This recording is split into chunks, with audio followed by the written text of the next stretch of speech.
You're listening to Brainbuster Radio. Hey, yo, Josh, let me get a little bit of reverb.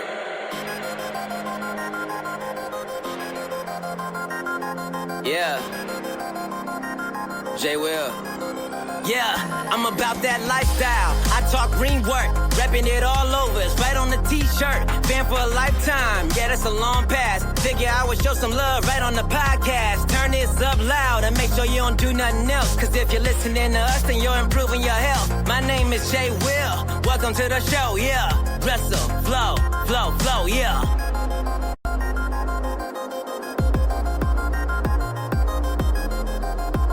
What is up, everybody? This is Wrestling Reverb. I am Josh. Kevin is here. I really just accentuated that what then. I don't know why, but hey, I'm sticking to my guns, Kev. I said a few weeks ago that I've just been introducing this show like, what is up? But I really held that note for the what then.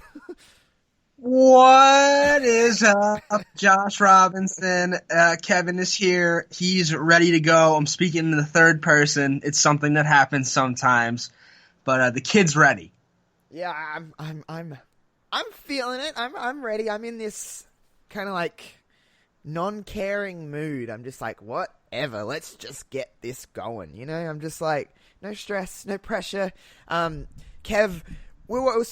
Guys, we're originally going to record this last night my time. We're recording on Thursday morning my time, but I have a little bit of a story to tell, Kev, and you're gonna appreciate this. It's not very long. It's probably going to be quite a shitty story, but you'll appreciate it at least. So yesterday at work, everyone kind of knows that I live in a somewhat small town near Adelaide, so there's not a lot of wrestling fans around. However, Kevin, yesterday, I was working, just minding my own business. I looked to the left of me, and there is a teenage girl. Well, I think she was a teenager. She looked like a teenager, wearing a Mandy Rose shirt. Oh, my God. You must have been in heaven. I was, like, looking, and I was just like, I kind of did the whole, I looked, and then looked again, and I'm like, that's a Mandy Rose shirt. And I'm like, okay, first things first, I can't stare for too long because this is a teenage girl, and I shouldn't be staring at young girls, for one.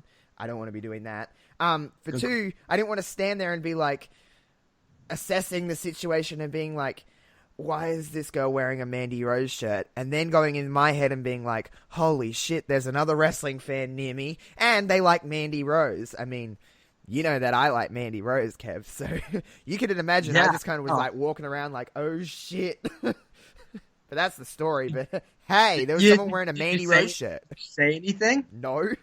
Didn't say a word. I didn't say a fucking word.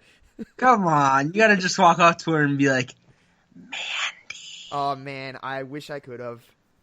That would be very inappropriate. It would be, wouldn't it? Just going up to this young girl and, Mandy. Imagine if she... I didn't remember. I couldn't really... I don't know if she was with, like, parents or friends or anybody. I can't really... I just looked at the Mandy Rose shirt, honestly. I mean, she may as well have been a faceless person, to be honest, because I was just like, Mandy Rose. I mean, it's not about the person, it's about the t-shirt. Well, yeah, it is that. Has anyone actually ever seen those Mandy Rose shirts? Because they're ugly. They're not good shirts, but hey, Mandy Rose. So, Mandy Rose, man. That's like when I see people on the street wearing Bullet Club shirts and I throw them the Too Sweet, even though they're total strangers. And like 95% of the time, it's cool and like they Too Sweet me back and we're all cool. But every so often you catch one where it's like, and this does happen when I was in school. This happened more often than now. But like every so often you'd catch somebody where they have a Bullet Club shirt on or just a wrestling shirt in general. And I'd throw up the Too Sweet, and they would look at me like I was an idiot. They would look at me like they had no clue what was going on, and I felt like such an asshole. I love when you see, because you don't really see wrestling shirts everywhere. So you're like, oh my god, that person likes wrestling. So therefore they automatically get a buy and being like, cool. In some, like, okay, you understand what I understand. But like the only time I really ever have seen like lots of wrestling shirts in one place is when I was in Melbourne last year for Super Showdown, and that weekend was just wrestling fans everywhere. And it was just like, oh my god, I remember like my sister saying to me, she's like, it's so weird seeing everyone just like wearing wrestling shirts. I'm like, I know, this is cool. I wish I was in an area where Well, I guess it's just the world, though. I mean, it's not really... Wrestling isn't perceived as cool, is it? I don't know, but it was just cool to see like less of it.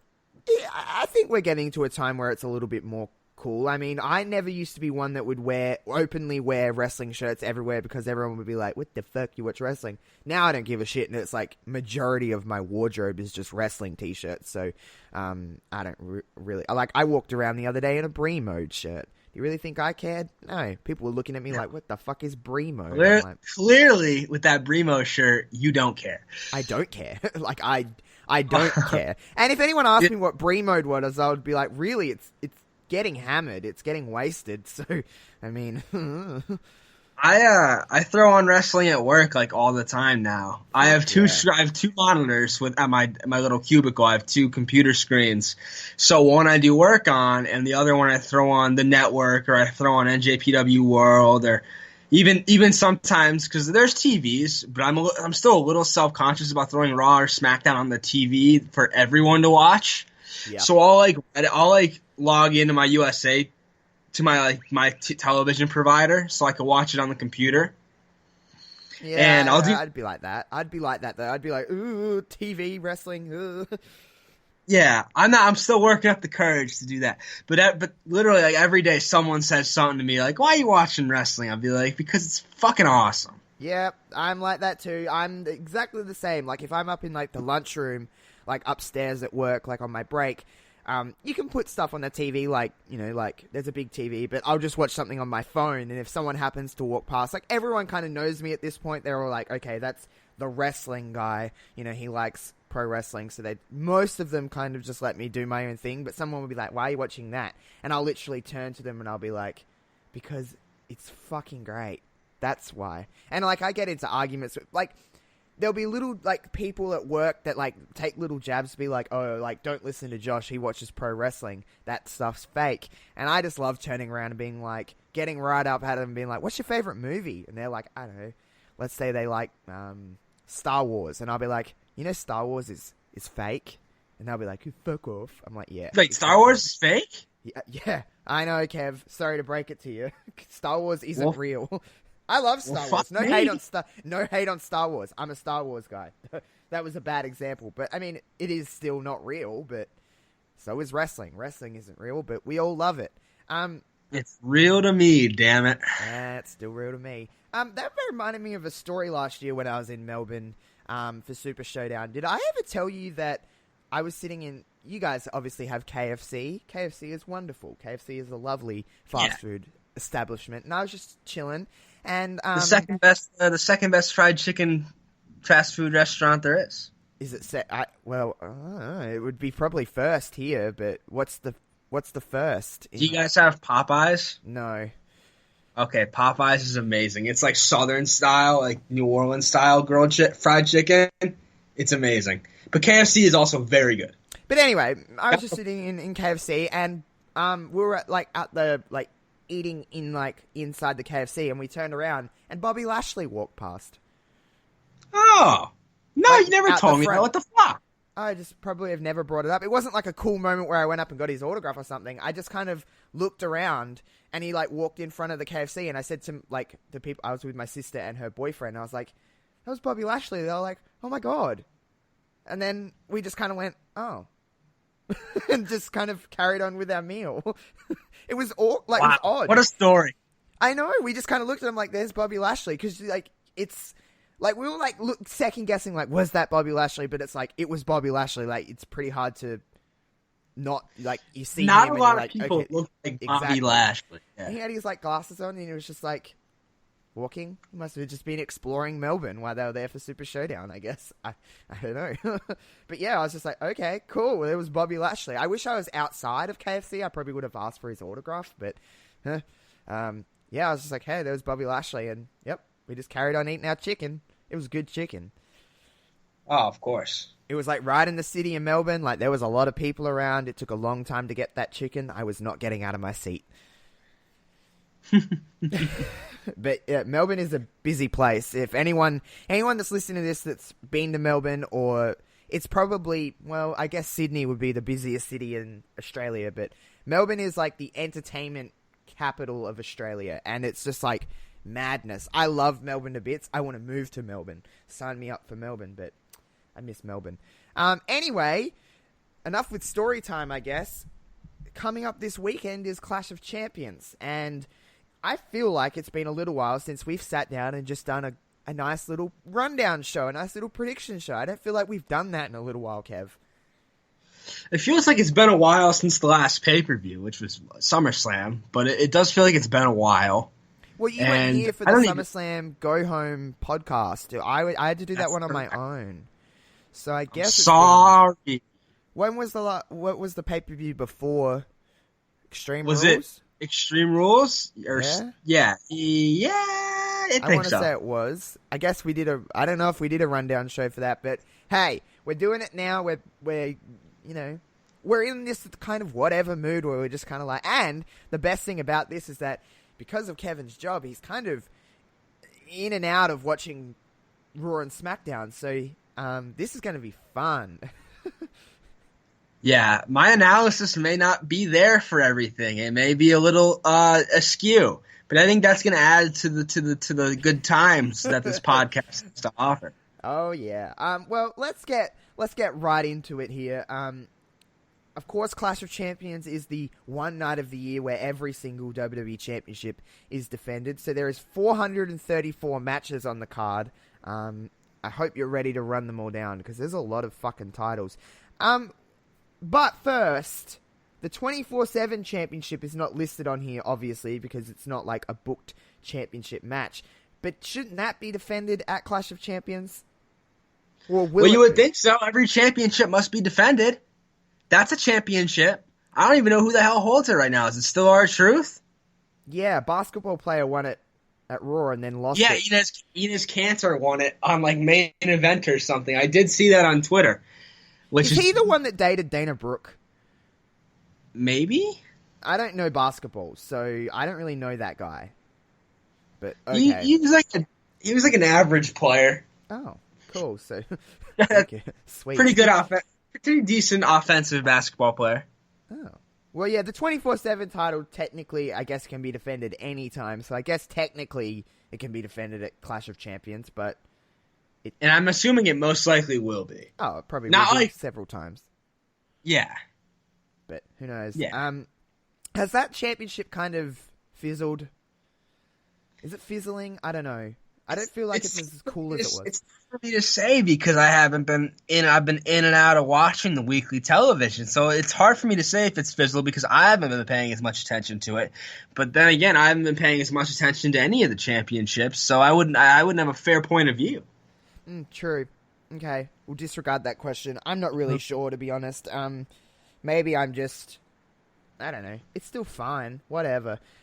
Anyway, let's kick off with the Women's Tag Team Championship match. We've got Alexa Bliss and Nikki Cross taking on Fire and Desire, Mandy Rose and Sonya Deville. Now, first and foremost, let's be appreciative that the Women's Tag Team Championships are on the card. I know they kind of have to be, but they were at SummerSlam 2 on the kickoff. The women's tag team titles have been everything that I was assuming they would be and that I was scared of when I got a little bit of people on Twitter being like, you don't want these, like, what the hell? It's not that I didn't want the women's tag team championships.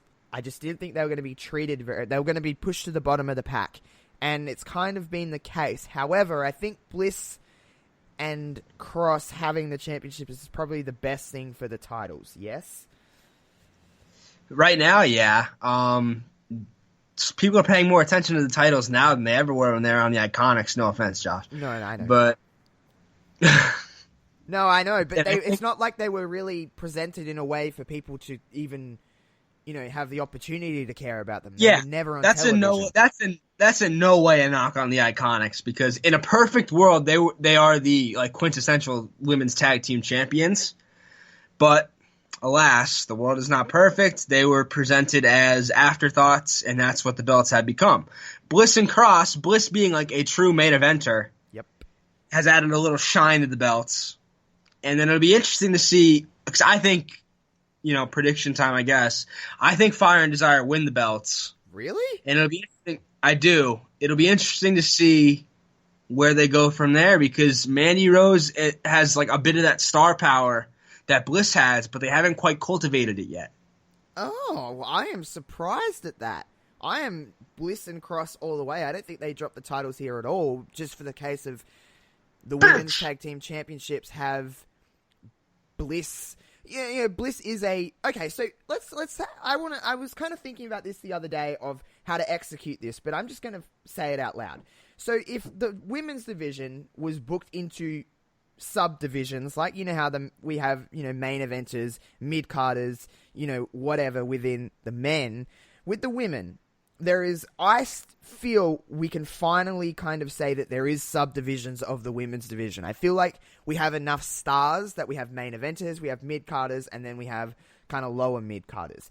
Bliss, Bayley, Sasha, Charlotte, Becky are all in that kind of main eventer kind of scene. Would you add anyone else into that kind of division of like top stars where you could put the Raw SmackDown women's title on and you could, you know, it doesn't seem odd? Maybe Nia before her injury. Oh yeah, Nia would be one that would be up there. Yeah, definitely. There really isn't. I would say that would be the group though, wouldn't you? Yeah, that would be it for main eventers. And then you've got kind of the upper mid-carders like Naomi and why am I blanking? Natalia. Natty. Yeah, Natty's a good spot for that. Maybe even Lacey. Lacey's probably at that spot now where she's kind of in between. She's not really bottom of the barrel, but she's definitely not main event. She's in that kind of mid-card area.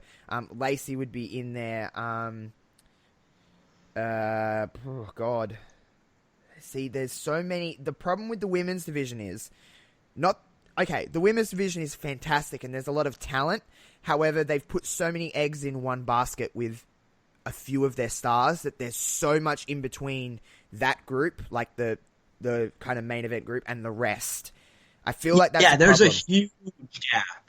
Yeah, and I don't feel like it's the same with like the men's division, is that there's very few at the top, and then there's a very big gap between stars and the kind of rest of the card. There is a gap between everything, but I guess it's just obviously there's not as many women on the roster as there is dudes, but I guess the ratio would kind of be similar. But there is a very big gap between your kind of people that you can put the championship on and then the ones you've got to raise to that level. Now, to your point with Mandy, I feel like there's a lot of potential with Mandy Rose. I feel like that's been a lot because she has a certain appeal. She has a certain look. She can get it done in the ring. I don't really, a lot of people, I hate when people say a certain wrestler can't wrestle, because what the fuck do we know about wrestling? But Mandy Rose can. She can get it done in the ring, and I feel like you are right. There is something with Mandy. It's just what we haven't discovered it yet. But I think potential would be the word with Mandy. Yeah. But I don't think Bliss and Cross lose it here. I think we keep the titles just for the fact that they're on Bliss, and Bliss can elevate them if they're really trying to elevate the championships. And who knows what happens with the women's tag team titles if this supposed redraft happens, and we go between Fox and, with SmackDown and Raw and Fox and USA, who knows what happens with the women's tag team championships? Maybe they don't float around anymore because of the draft. Who knows? We really don't know what's happening with that. I would be kind of silly to not to mention this. How do you feel about the booking and the whoever wrote that script for Mandy Rose on SmackDown? I don't know if you heard about this, Kevin, but basically the promo was Mandy is beautiful and Nikki Cross is ugly. Yeah, Nikki Cross just isn't ugly. No, and that's just lazy writing to me. It is. It's lazy. I get it because like Mandy Rose is that's like her character, is that she's hot. Yeah. But you could do so much more with her. Like, I don't know. I feel like they could do better. They definitely could do better. It's just like, yeah, okay. Let's play I understand Mandy's character and playing to the fact that, she's a very hot person, very beautiful lady, and she kind of, like, she's a heel. She's going to be like, yeah, I'm hot, piss off, basically. But just being like, I'm beautiful and Nikki Cross is ugly, it's like, really? That's all you've got to write for that? Like, You couldn't think of anything else. For one, Nikki Cross is not ugly at all. Nikki Cross isn't. But even if she was ugly, is there really something else you could really do with this? There has to be. We've seen this time and time again where they go like some people were, I guess, surprised. I saw that they stooped to this level. I don't know why anyone would be surprised. We've seen it in the past plenty of times. Piggy James for one, fat shaming Nia. The writers really don't know how to write for women, and that's probably because there aren't, to my knowledge, there really aren't that many female writers in the room. No. Dana Warrior is one, well, from what we know. But they probably do either need to book more female writers that are, that can write for wrestling, or have a fucking think about what you're, writing as, for us. If I'm not, I've never been one that's like, oh my god, scripted promos are ruining WWE. Okay, a case can be said that may be the case, but a scripted promo can still be good because there's still a person delivering it, and if you have a good writer writing a promo for you, they're really, you're still speaking the words that they're writing. So maybe not be so... It's not that it's necessarily horrendously bad writing, it's just that it's lazy. You could think of something better than I'm beautiful and you're ugly. I just think there's so many ways you could go about this. Why not talk about the fact that you want to be the women's tag team champions? It kind of writes itself. Yeah, who the fuck is sitting in that writer's room thinking, all right, this is what's going to work. She's ugly. Let's call her ugly. That's what's going to work. How could you be that stupid? Yeah. And not only that, last time I checked, this was a tag team match, and the only one that cut a promo was Mandy, and the only one she was talking about was Nikki. Why are we not talking about the fact that Bliss is also in this match, and Sonya Deville is standing right next to you? Why not give her a microphone and give her an opportunity to talk? That's what a good tag team is kind of flourishing as a team, not just having... It seems like it's being... Well, I think it's always been presented this way. It's Mandy Rose featuring Sonya Deville. They're not presented on the same level. I love Sonya Deville, and they could do so much with her. She could be a dynamite character on both sides of the heel-face spectrum. I agree. She's unique. She's got great wrestling ability. She cuts a good promo. But yeah, they present her as a sidekick rather as a tag team partner. Yep, I agree completely. And I think both Mandy and Sonya have a lot of potential as single stars. I don't really see them have a lot of potential together. I just don't. I just feel like they need to be separated and they need to flourish. I think it's time that we really turn up the fact that we've got a lot more women than the 6 mentioned at the in that main event scene. There is a lot of women ready to kind of be more than they're ready for opportunities. I think we've got a lot of women that have had opportunities that are no longer getting opportunities, like Carmella, like Naomi, like Natty. Well, Natty just went through that, but there's a lot of women waiting to kind of, be established, like Sonya, like Mandy, like Liv Morgan, like, well, when Ruby Riott comes back, I'd like to see Ruby Riott get a little bit more love and attention. There's just a lot of women ready to break out. Sarah Logan. I think Sarah Logan is one that they're kind of sleeping on. I think Dana's got a lot of potential to kind of, do a lot more than she's doing. But, I mean... Sarah and Dana are, quietly having some pretty intense matches over on Main Event. Yep. And just no one knows because no one even remembers that Main Event exists. I see them on YouTube sometimes. They just pop up, people upload them to YouTube and it comes up in your recommended, and I'll click on it sometimes, and these girls are doing a lot more in the 8 or 9 minutes they're given on Main Event because there's less eyes on it, so there's probably less people telling them what they can and can't do.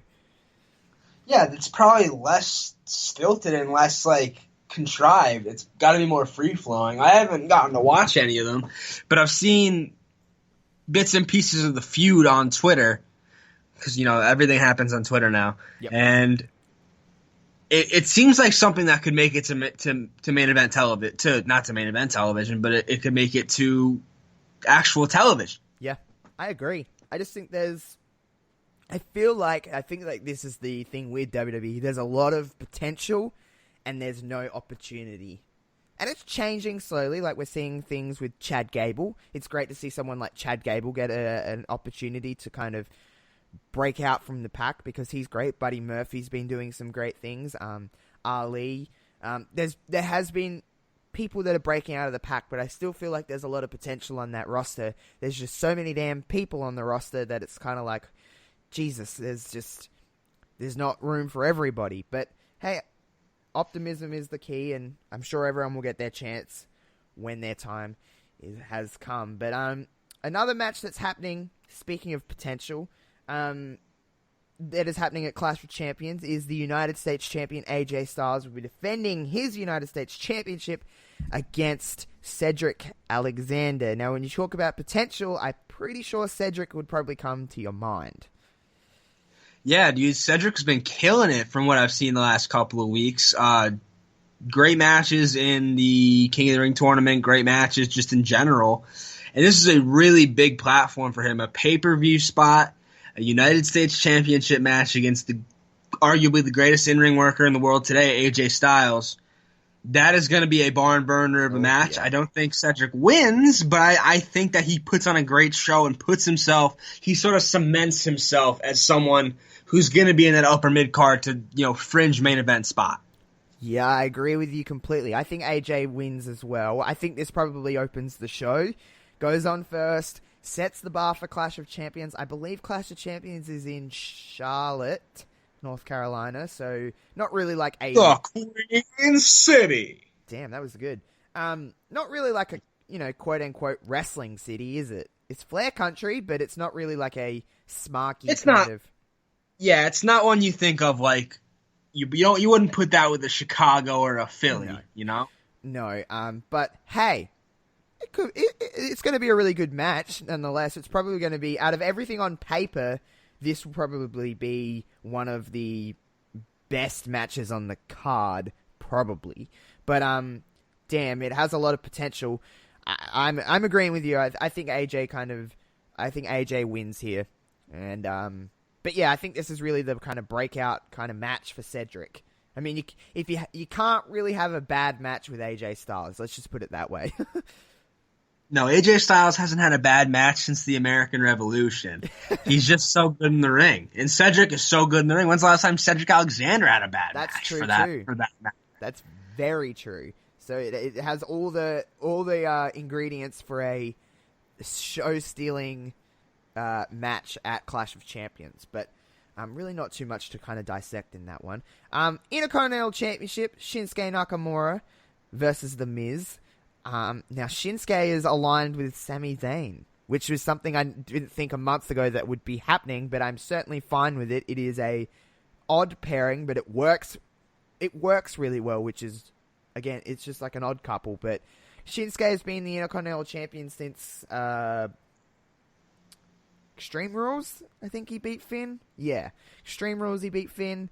So he's been the champ for a couple months, but Miz is kind of creeping up on Chris Jericho's record of 9 Intercontinental Championship reigns. So that's why I think The Miz is probably going to win. I think The Miz is going to win too, because we can never underestimate how petty Vince McMahon is. Yep. In that... Oh, go ahead. I was just going to say, it's not a knock on Vince, but it's just... It is Vince. Vince can be petty. But I mean, if I was Vince in this situation when you've got an AEW World Champion and you don't really want to talk about him, and you want to talk about the prestige of the Intercontinental Championship, I'd be like, I'd probably put it on The Miz as well. Yeah, I mean, The Miz is the Intercontinental Champion. He's one of the top Intercontinental Champions of all time. Probably number 2 next to Jericho, in my opinion. Same here. I could. It's debatable for me whether it's Miz or Jericho. Yeah, I mean, I think The Miz just makes the title, whereas Jericho you don't think of as even though he's a 9-time champ, technically 10, he held the IWGP Intercontinental Championship as well. But when I think of the Intercontinental Championship, I think of The Miz more than I think of Jericho, because I think of Jericho as like a world champ. I think of Jericho as doing so many different things. I think of Miz purely as an Intercontinental Champion. And just in the last couple of years, he's been so great with it. That feud with Dolph Ziggler he had in 2016 or 17 was aces. It was good. But I think that the Miz wins because Vince doesn't want Jericho to hold. He's pissed at Jericho pretty much. So, and it's funny. They had that whole retrospective on the network where they had like 20 Intercontinental Championship matches that define the title. I don't think Jericho was in one. Yeah, so they had like a round table of like Kathy Kelly hosted this round table with like Orton, Christian, and The Miz, and they talked about the IC title, and they didn't mention Jericho at all. Like, they kept mentioning the fact that Miz was near the record. They didn't mention Jericho at all. And Randy Orton, of all people, because Randy Orton doesn't give a fuck, goes, are we going to talk about Chris Jericho, or are we not allowed? Jeez, I didn't see that. Randy Orton truly gives no fucks. He was throwing F-bombs on this thing, the amount of bleeps on this. He didn't give a fuck. He was like, sorry, I'm cussing all the time. Kathy Kelly's like, it's fine, they'll bleep it. And he's like, all right, well, I'm going to keep doing it. I'm like, hell yeah, Randy Orton. Randy Orton, he's been there so long, it's just, he can do whatever he wants now. Yeah. It's not like, are they going to, like, punish Randy Orton? I don't think Randy would really care, for one. And he's too big of a star. He's too big of a star. Yeah, and they play favorites, and you have a guy with the star power of Randy Orton, he's not going to get in trouble for things. No, and it's a small thing. I mean, it's not like he's doing anything that bad. Cussing is like commonplace anymore. Yeah, but so they didn't mention, they had because that whole IC title week to celebrate the 40 years of the IC title. So they had this like the by the numbers, like they do like the Royal Rumble by the numbers. They had like a by the numbers for the IC title, like how many times, like how many days, and blah blah blah blah blah. And they did mention Jericho. They had a whole thing on him because it's like Chris Jericho's a 9-time champ. He's won at the most. But I was like, okay, so they're mentioning Jericho. They're not completely erasing him from everything, but they really do. It is noticeable when they don't talk about him because he has so much history in the WWE. Jericho is still a WWE guy to me, and I don't really care what anyone says. He's not an AEW, like he's a WWE guy in AEW. Yeah, I agree with that. I think that I do think he'll be back, not to wrestle necessarily, but he'll be back in the WWE fold before long, I think. I think so too. It would be only fitting. He cannot end his career anywhere else than the place that made him Chris Jericho. If they bring back guys like Ultimate Warrior and they induct Randy Savage into the Hall of Fame and Bret Hart is in the fold, Chris Jericho, he'll be back. Yeah, I agree. I agree completely. Jericho is Jericho. He is one of the greatest of all time. Certainly my all-time favorite, but I'm so fucking sick of a little bit of the bubbly that can die a slow death. I'm not. With it. I enjoy it. I think it's quite enjoyable. Everywhere. I'm just like, it was funny at the start, and I was like, this is hilarious. A little bit of the bubbly. And then it was just everywhere, and I'm like, shut up. Like, everything you click on would just be that. It's kind of died down now, but whatevers. So you're going Miz. I'm going Miz. What do we got else? What else have we got? SmackDown Tag Team Championships. The New Days, Big E and Xavier Woods taking on The Revival. Well, I guess this is just happening because of the association with Kofi and Randy. How do you feel about The Revival and Randy Orton being somewhat a unit? I think it's kind of fun. Gives The Revival something to do. It gives Randy Orton something to do. Randy Orton is someone who's always thrived when he's had like lackeys, with the days of Legacy, and even I wouldn't call his Evolution partners lackeys, but he's always thrived with people around him. Yeah, and so I think that this is helping everyone involved, and it's a good pairing, good trio rather. Yeah, I think it's a nice little trio as well. I don't really know what happens here. I'd assume New Day just retain the championships, but really this is probably one that could go either way. I like the New Day. I think that the end of the Randy Orton Revival unit will happen when this rumored, the brand extension comes back, and the wild card rule is done away with. I think the Revival will stay on Raw. So I think Randy Orton stays on SmackDown. So I do think that unit is short-lived, and I think the New Day retains just because they're going to keep the belts on them for October. Fair enough. Which is rapidly approaching. Holy shit. It is the September the 12th here in Australia, because I'm in front of you, but... yeah, September 11th here.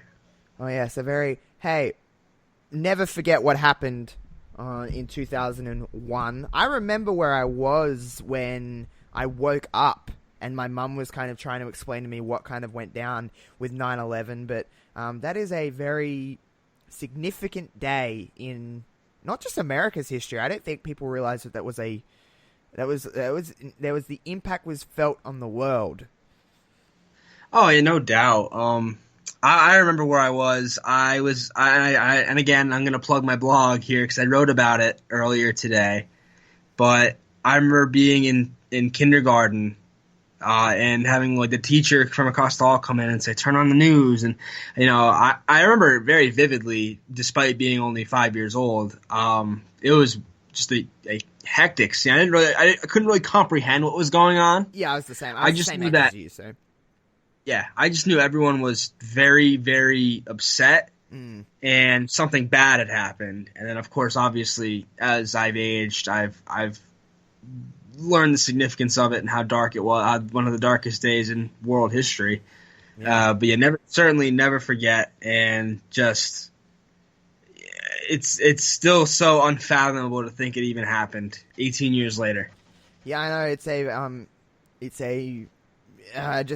I remember because it kind of happened overnight in Australian time. So we woke up to the news and Mum was kind of in the kitchen. I remember we're eating breakfast and she was trying to be like, okay, so this is what's kind of happened.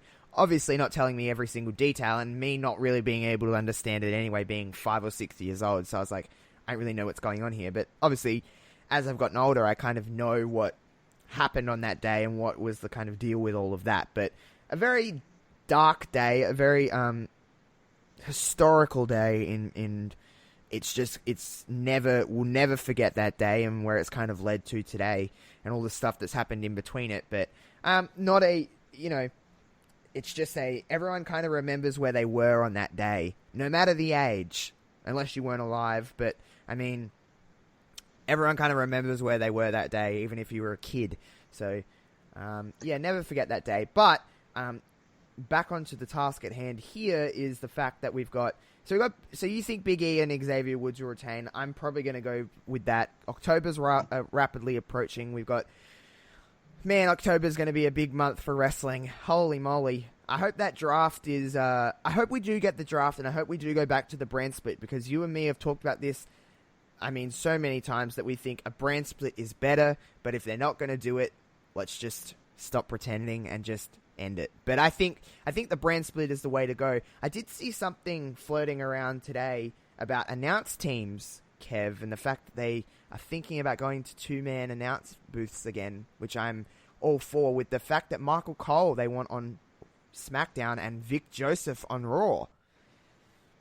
They must really like Vic. I think Vic is great. Me too. But they must really be putting a lot of faith in him to have him run the flagship show. Is it the flagship? That's a good point. SmackDown's on Fox. SmackDown's going to be the big money show now. So I think what the broadcast team, if they're going to go 2 people booths, I think it's going to be Michael Cole and Renee on SmackDown, and I think it's going to be Vic Joseph and Graves on Raw. Tough break for Tom Phillips, huh? Yeah, he'll probably, I don't know what he'll do, but I don't think Tom's all that wonderful anyway. I think Vic's better than Tom, to be completely honest with you. I like Vic more than Tom. Yeah, I like Vic. And Vic and Graves would be a fun little unit, and I think Renee would shine more in a 2-person booth than a 3. Yeah, she'd get more chances to actually speak. Yep, and not just be a 3-man booth is hard because that third person is just one that kind of just adds little tidbits here and there and be like, oh, here's my 2 cents, but can't overshadow the color commentator, which would be Graves in her situation, and you don't want to overshadow the play-by-play person, which is Michael Cole. But I think Cole can guide Renee so much more, and I think I've seen little things kind of pop up on Twitter that Fox are high on Renee Young because they wanted to host this studio show they're going to have, and I think that's where she flourishes anyway. But I think to have her on SmackDown with Cole, I don't know about you. That might not be the case at all. This could be completely wrong, but I kind of like the sounds of those two commentary teams. Yeah, I'm cool with those, man. They just added someone new to 205 Live. I saw. I don't remember his name. Me either. It's like Dio Madden or something. Something like that. Yeah. So they're shaking up the commentary teams. They took Nigel McGuinness off at 205. I haven't watched NXT. NXT is what? It's still Morrow, Nigel, and Beth Phoenix, right? That's correct, and they're going to be going live in Full Sail every week. So I think that's why Nigel was taken off of 205. Yeah, that makes sense. Yeah, that makes sense because he's going to have to be traveling a lot otherwise. Yeah, so there's that. I like Ronaldo, Phoenix, and McGuinness. I like that combo. They're a good unit. I think a lot of people aren't really a fan of Beth Phoenix on commentary, but I actually think she's good. With the difference with her and Renee is that Beth she's been in the ring, so she kind of knows what she's talking about. So I feel like at the end of the day, people are going to be less hard on Beth than Renee because, well, Beth's done this. Yeah, that's true. And I think Beth is a fine commentator. That's just really good in the Mae Young Classic. I think she has a lot of room to grow, but I think that's with anybody. She's only been commentating for what really she started a year ago, 2 years ago maybe. I don't know when Beth first got on the commentary team, but she has a lot of potential to be really good, I think, and it's a good job for her. It gets her in the wrestling world. We get to see more of Beth, and she's always hovering around, so you never know when she's gonna wrestle again, because Beth, I don't think people realize that Beth Phoenix retired at legit in her mid-30s. She's only in her she's only 37 or 38 years old. I know, yeah. And that's pretty par for the course, I feel like, for women in professional wrestling, is that they retire not early, but they still are so. It's not that they retire early, but they are so young, and that's true with male wrestlers too. It's like you don't always go till you're 40 or 50 like some guys do. I'd say the average wrestler is probably out of it by their mid-30s. Yeah, and I mean, you look at Trish Stratus, who just came back. She's only in her early 40s, so she retired in 2006. So I mean, not that age is really that much of a factor. Okay, it gets to a point where you're 60 years old and you probably can't do this anymore. But look at Taker. I understand Taker is older and he's not as good as he used to be. But it's not like Taker is going in there at whatever his age is, and with the exception of maybe Goldberg, it's not like he's putting on horrible matches. He's still the Undertaker and he can still get it done. Yeah, he's not geriatric. He's not out there with a walker and a cane. No. He still could go. Yeah. Just not at the level he used to. Anyone who thinks that he should be going at the same level as he did back in the mid 2000s, early 2000s is just stupid. I mean, I agree. That's just not how age works. Not how life works. No. Well, anyway, moving on. We got Raw Tag Team Championships on the line. Seth Rollins and Braun Strowman taking on Dolph Ziggler and Robert Roode. Now, Braun and Seth, we'll get to their story with the Universal title in a minute, but, I'm all for Dolph Ziggler and Robert Roode being a team. Every team has to start somewhere. We've kind of gone over that, but, there's not really too much to break down in the terms of the tag team portion of this. We'll talk about Seth and that when we go with the Universal, but who do you think walks away tag team champions here? Because I guess the easy money would just be let's just have Ziggler and Roode win the titles here, but who knows what will happen. I can't see them keeping the belts on Rollins and Strowman. I don't think they should have got the belts in the first place. Probably not. I think there are better teams that could be in this spot other than Ziggler, but I do think Ziggler wins. Yeah, all right. For argument's sake, I'll just go Seth and Braun. For argument's sake. Are you trying to argue? Sure, why not? I don't really, honestly, I don't really care about this match.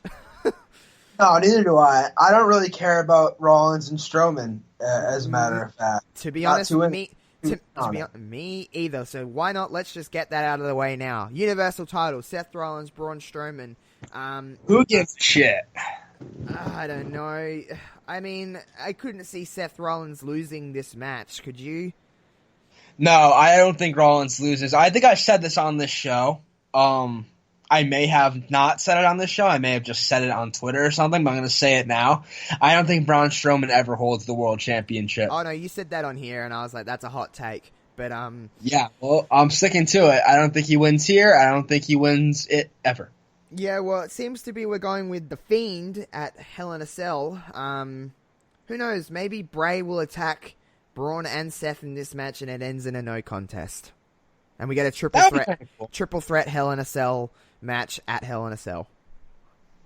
A triple threat Hell in a Cell match. No? Not feeling that, or? Not really. I'd rather see Seth and The Fiend straight up. Like how you I don't like Strowman very much. I'm anymore. not a big Strowman guy. I used to be, but they fucking, he has so many chances at this championship that I'm just like, who gives a shit? It's like Samoa Joe. Samoa Joe has had so many chances at the title that it's like, we know that he's not going to win when he's in the title match. Yeah, he's the biggest loser, Samoa Joe. They position him as someone who just loses title matches all the time. Yep. Same with Strowman, but whatever. He's not even on this card, Samoa Joe. I'm just realizing now. He's not at all. There's a lot of people missing from this card, actually, but Hell in a Cell is like fucking 3 weeks after... It's at the very start of October. I think it's the week before, it's like the weekend before SmackDown goes to Fox, I think, or it might be the weekend after. No, I think it's the weekend before. Let me check. Hell in a Cell. It should be the weekend before. Hell in a Cell. I've got all caps lock on. Whoops. Hell in a Cell. Oh no, October 6th. So it's like the weekend after SmackDown goes to Fox. It's in Sacramento, California. Oh. Huh. That's not really a wrestling town. Oh, and then the next pay-per-view after that is Crown Jewel. Yeah. Is it in Saudi? Yeah. That blows. October 31st. Halloween. I don't celebrate Halloween, but, Halloween isn't a thing in Australia, really. Oh, is it not? That sucks. Not really. Halloween, somewhat. Some people do, but it's not really like a big deal. I mean, I'm 23 years old, so Halloween's clearly not the big deal it used to be, but Halloween used to be tight. I can imagine it being fun. Yeah, you get candy, you get to dress up and scare the shit out of people. Yeah, fuck yeah, I'm down for that. But yeah, so we got Hell in a Cell coming up after Clash of Champions, so it's been made pretty well known that the Fiend's going for the championship, whether it's Strowman or Rollins, so I think we're both on Team Rollins here. I'll go Team No Contest just because we'll probably get a triple threat out of this. Moving on, though, here's something we can really sink our teeth into. Roman Reigns is taking on Eric Rowan in a no disqualification match. Now, for months, someone has been trying to murder Roman Reigns, and it turns out it was Eric Rowan. I'm shocked. The guy who was a Bludgeon brother, a Wyatt family member, and an all-around bad dude was trying to murder somebody. It didn't work. Just if anyone is living under a rock, it didn't work. Roman Reigns is still alive. Roman Reigns. He's still alive. But I'm at a loss for words with this match. What the fuck's going through your brain with this match? Are you interested? No, this is another one I don't give a shit about. I don't give a shit about a lot of this card, actually. This is not the best card, in my opinion. I know that it's like the championship pay-per-view, but I'm not really too into a lot of these feuds. And this one isn't even a title match. This is like... This match has to deliver. It's no DQ. Come on. They're giving you everything, Kevin. Oh, great. And I like Rowan.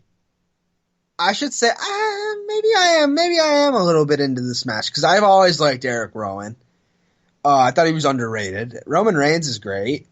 This could be really good. Roman Reigns does have a history of having really good like stipulation matches. I remember he had a last man standing match at the Big Show that everyone thought was going to be terrible. I forget what pay-per-view it was, but it turned out to be really good. So this match will probably surprise some people, actually. You know what? I just sold myself on it. Yeah, good job. I was never not into it, but is this still leading to Roman and Daniel Bryan? Are we scrapping that? Because I'll say something.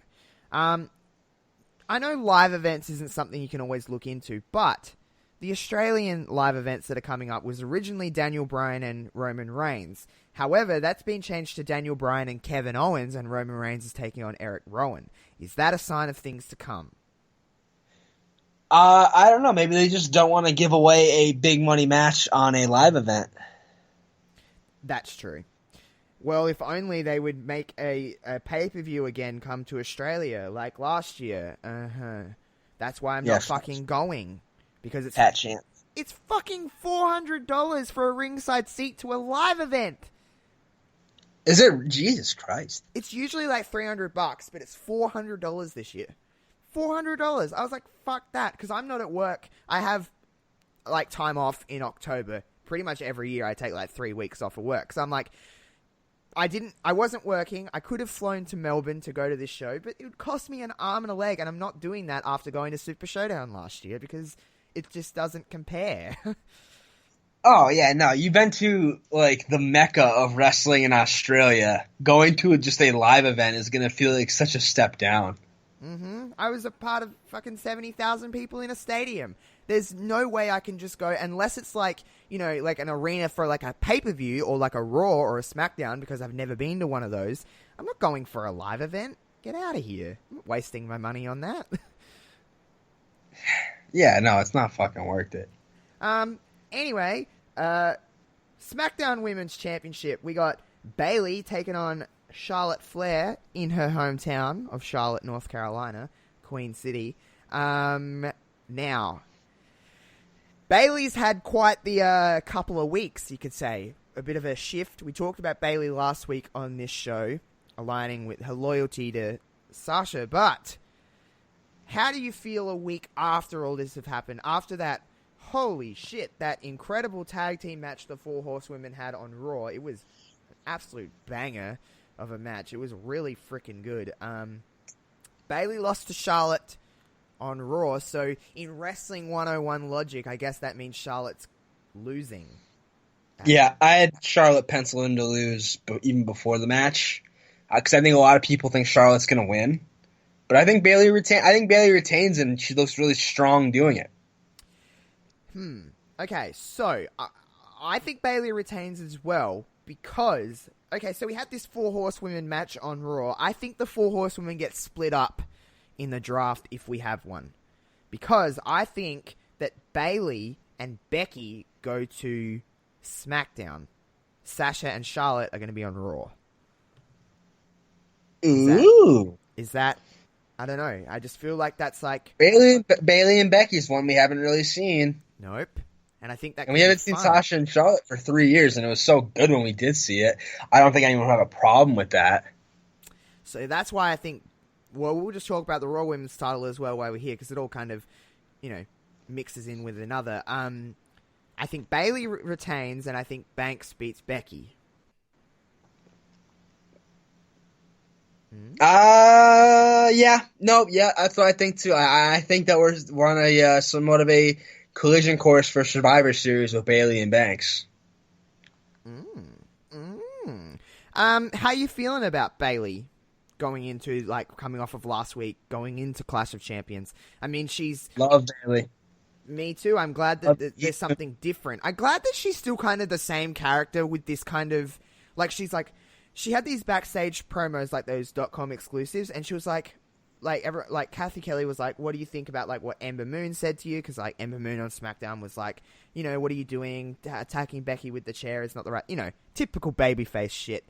And Bayley was like, I'm just trying to elevate the SmackDown title and the SmackDown Women's division and blah blah blah blah. But in a .com exclusive, she was basically kind of this cocky, delusional heel, where she was like, I am a role model. What are you talking about? I'm like, this is what I'm here for. She's basically the same character, but it's like delusional, and it's like I'm still doing all this, like the Bailey fucking wacky things are there, and I'm still doing like the things, but no one's really playing along.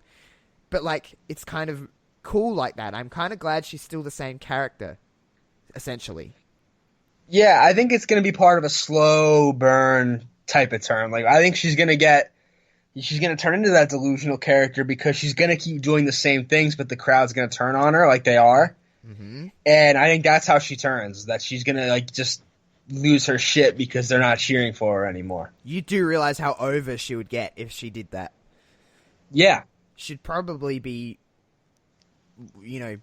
heavily cheered when she loses her mind. Because I think Bailey has more than what Bailey's been presented for this whole time we've seen her. I think she could play that kind of batshit crazy character. So do I. I think we just need a chance to see what she could do with a character other than the one we've seen for the last 5 years. Yep.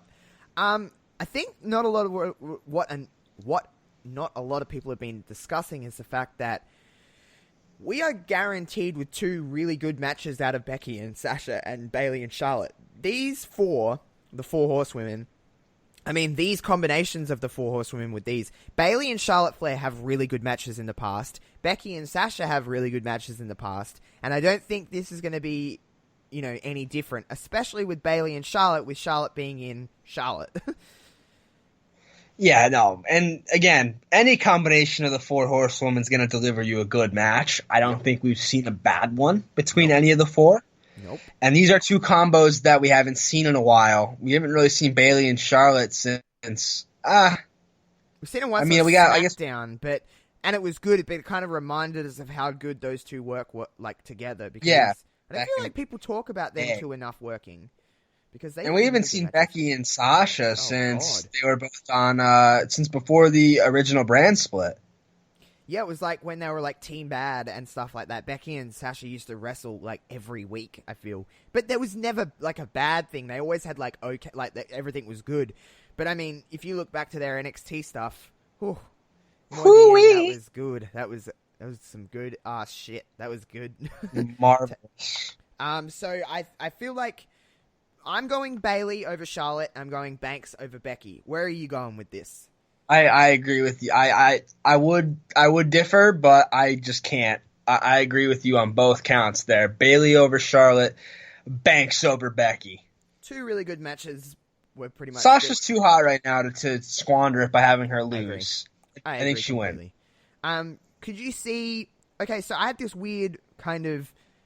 It seems a little far-fetched for it to happen, but at Hell in a Cell, could we see Bailey and Banks being the champions in a tag team match against Becky and Charlotte, where it's winner kind of like, if Charlotte and Becky win, it's like Bailey and Banks defending their championships in kind of like a winner-take-all situation in a Hell in a Cell match.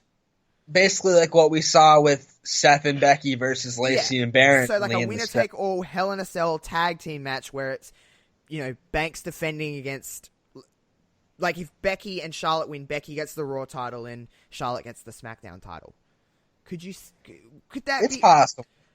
That would be a huge retention, too, for Sasha and Bailey, because they would win that match, I think. Yeah, and I think it would be something different. It would be a cool way to have kind of the 4 horsewomen kind of face off inside Hell in a Cell, and it's a cool way to get both the Raw and SmackDown Women's Championships elevated to the same level. Yeah, and it's a good way to use this. It's a good way to use the cell too, because we got to see the horsewomen in the cell. I know we saw Sasha and Charlotte in there, but all 4 of them in there, that is money. And I feel like it's bigger to have all of them in there than just maybe Becky or Sasha. Yeah, no, you got to capitalize on you have a little mini feud going with all of them. You have to capitalize on that. Promotes the game because of that game that's coming out with the 4 horsewomen storyline, which they always like to promote. The 2K games when they're kind of coming out, which it comes out the end of October, so this would be a good way to promote the video game. It'd be a good way to promote the fact that all 4 horsewomen are making kind of history with a, first ever women's tag team Hell in a Cell, winner take all. It's a huge main event. Sacramento, is that where Bailey's no, she's from San Jose, isn't she? She's from San Jose, which is like close, I think. So it probably won't happen, but if it does, I feel like WWE should definitely pay me. Yeah, we'll see. The only other thing we got to talk about is the WWE Championship, Kofi and Randy. Well, they wrestled at SummerSlam. It ended in a DQ, double countout. Yeah, I think Kofi got disqualified. Yeah, he hit him with a kendo stick. Yeah. Yeah, and retained the belt. So, which, as much as I would have preferred to see that happen earlier and have the SummerSlam match be like the blow off to the feud, I like that they extended it because it is a good feud. Yeah, I think it is too. I think they had like a cool little moment on SmackDown. It was kind of like a, alluding to like a recreation of the MSG 10 years ago. Because, of course, Raw and SmackDown were in MSG this week. But Kofi did the boom drop off of the gate, fence, railing. I don't know what you call it. Guardrail? Yeah, sure. Guardrail. Yeah, did that. It was cool. I don't know. Could Randy Orton win it here? Maybe, but I don't see it. You would assume that this would probably go to Hell in a Cell, but who knows? Yeah, I could see it going to the Cell. Who do you think wins? In the Cell or now? Right now. I'm asking you right the now. Probably Kofi. See, here's my thing, is that I feel like if it goes to the Cell, I honestly don't think it extends to the Cell. Unless Randy wins. What about if Kofi was to win here with like a roll-up? Maybe. And Randy goes berserk. Randy goes nuts, starts, beating the shit out of Kofi, like Kofi beat the shit out of him at SummerSlam, and then they're like, these can't be contained, it's time to go inside the Cell. Could be. Could be. How many Cell matches do you think we're going to get, though? We should have every match on the card inside a Cell. Not really. Wouldn't that just make sense, being it's the Hell in a Cell? It really fucking would, wouldn't it? Why not just have every match inside the Cell and just have it? Josh. Like, too much sense. It's like we don't get Hell in a Cell matches really any other time of the year. Why not just have this be the exclusive Cell event where just everything takes place inside of the Cell? Didn't TNA used to do Lockdown and every match was inside a cage? Yeah, Lethal Lockdown. So why not just have every match inside the Cell? I mean, some people will be like, it devalues the match, but at the same time, you could still have normal wrestling matches inside of the Cell. You could have different kinds of Hell in a Cell matches that aren't just spot fests, I guess. Yeah, no, you can have just an idea. Psychology-driven, spot-driven, wrestling-driven. Yeah, you can have all these different kinds of Cell matches, but it would make sense. It would probably, add something to the pay-per-view, because usually you only get 2 or 3 Cell matches in one night, yeah? Usually? I think we get 3. I think the women go in the Cell. God, Rollins and... The more I think about it, the more your tag team idea makes sense. I just don't know if it's going to happen, but I would like it to happen. I know it's probably a bit of a stretch. Do you think Rollins and The Fiend gets the Cell? I don't know if they need the Cell. They probably would. Well, I just assumed they would. Did they say... I don't know. I would assume they would. I don't know.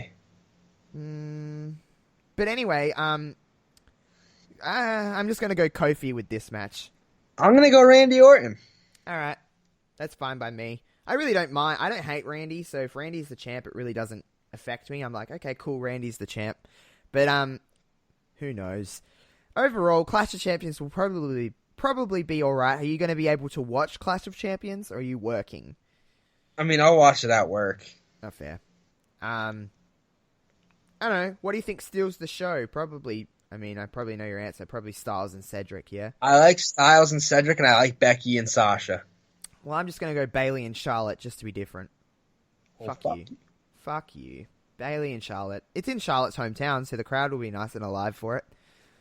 Yeah. Unless they're not. But who fucking knows? I don't know about Charlotte, North Carolina. I can't remember if they're like hot or not. I don't know if they're a hot crowd. Who really knows? Nonetheless, it'll probably honestly it does. It's not. It won't be on paper. It doesn't look like a bad show. There's a few things that I'm just kind of like, whatever. But I'm kind of ready for October to come around. To be completely honest, I'm ready for SmackDown on Fox. This feels like a placeholder almost to get us to October. And I think Hell in a Cell will be better. This is the final stop on the fast lane to October. Ooh. Hey. Something that is happening next week is that NXT goes to USA, so that's exciting because I'm going to start watching NXT every week. Yeah, that should be good. And guess who has Wednesdays off typically? Kevin. Kevin does. So I'll be able to watch at least through football season. Oh my god, it's this time next week. Yeah. Shit. Well, there you go. And then we've only got a few more weeks of, SmackDown. Not being on a shitty... Tuesdays. And then being on a fucking Saturday morning for me. Ugh. It's just going to be the shits. Yeah, that sucks. Anyway, that was our Clash of Champions rundown. We weren't very informative because whatever, but you got the gist of it. It's Clash of Champions. Clash of Champions is a show that is happening. You're certainly right. Wait, what about the Cruiserweights? Oh my god, did I forget the Cruiserweight title match? You forgot the Cruiserweights. Oh my god. Oh no. Here. I haven't got the page loaded I'll break up. it down in 30 seconds.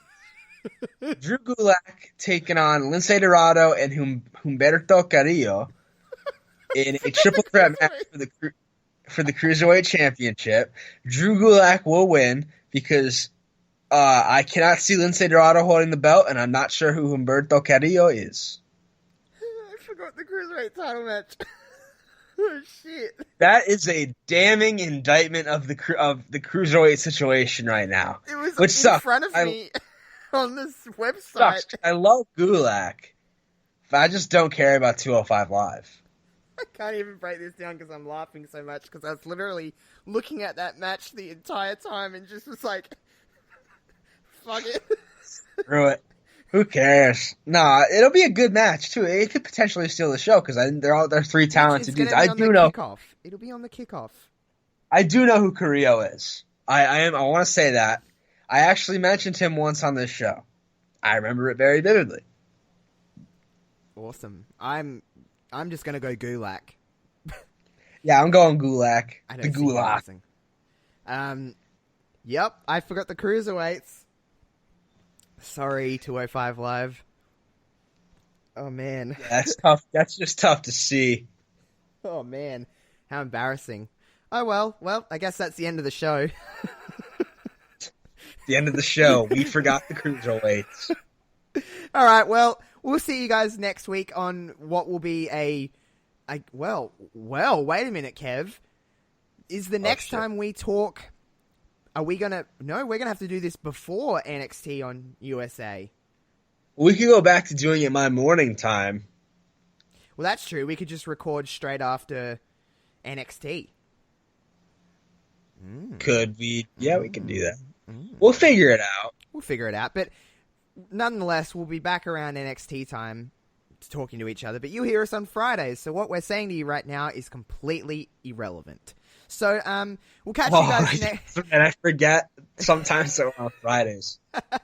We'll see you guys next Friday on Wrestling Reverb. Peace out, everyone.